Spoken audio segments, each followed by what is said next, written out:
Couple of reasons.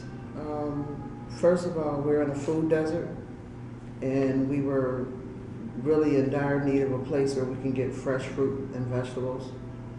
The corner where we have our garden, a house was on that corner. And it was an abandoned house. It took us like 12 and a half hours to clean the lot up where the house was. So I thought that it would be a good place to put a garden, and it brought our community together.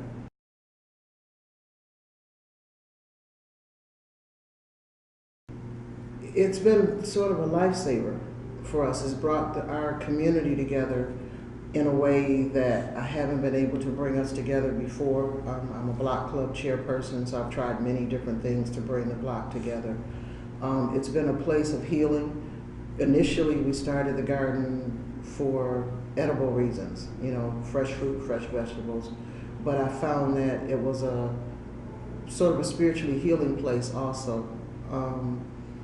A couple of us have, experienced death in our families, and we were able to go to the garden and just kind of work things out, a peaceful place to just work. Our neighborhood has kind of gone through a change. We're more international now, and I noticed that the garden was the universal place where everybody could come and we all could do the same thing, whether we spoke the same language or not. So it's brought together residents who would not normally kind of meet with each other. We maybe meet with each other, in passing, saying hello or goodbye, but we meet at that garden now.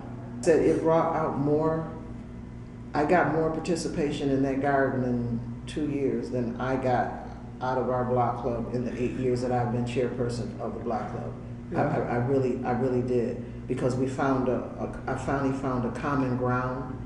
I have residents that are asking me now about planning for next year.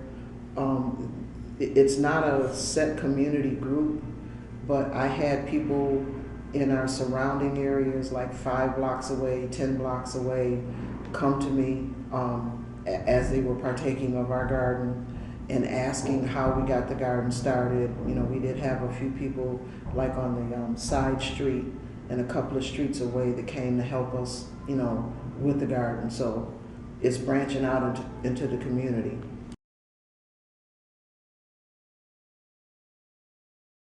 What we initially thought the garden was going to be was a much greater thing than what we thought it was going to be. I envisioned a place where we could do fruits and vegetables. We could do a garden, but this garden has been so much more than just a garden. It's been a physical therapy place. It's been a sort of a counseling place.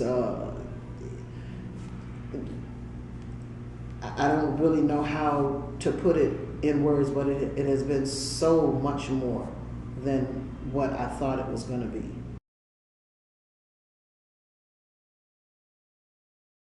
Certainly through the garden.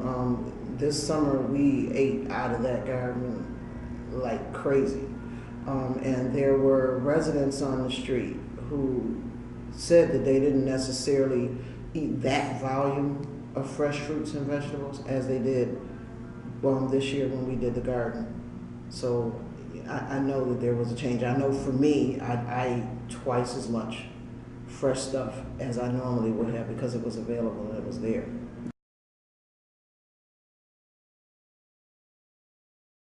I'd like for us to have some pathways, some seating. I really would like for it to be a place where people can not only work and eat, but we can gather a little bit to just, talk with each other. I'm hoping to do a couple of little small concerts.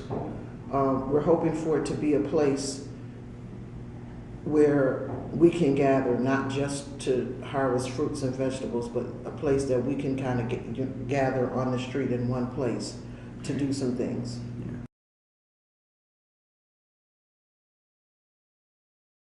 What I would say to them is to jump in, put your foot in. As far as the being afraid, I was a little I was more than a little. I was hesitant. I was, afraid, but the need that I saw in my community was greater than what my fear was. And so if you just step your foot in, there's help. You will get help. One of the things that I like about Grassroots Gardens is that you guys didn't just hand us a couple of bags of seeds, a bag of dirt, and just said, go at it. We actually did get help. Whatever help you need, you will get. To be honest and ask for the help, to not take it upon your shoulder that is just that you have to do everything, that you have to know everything. The only thing that you really need to become involved in a garden is a desire and the nerve to just follow that desire. And I would say to stick with it, to not give up.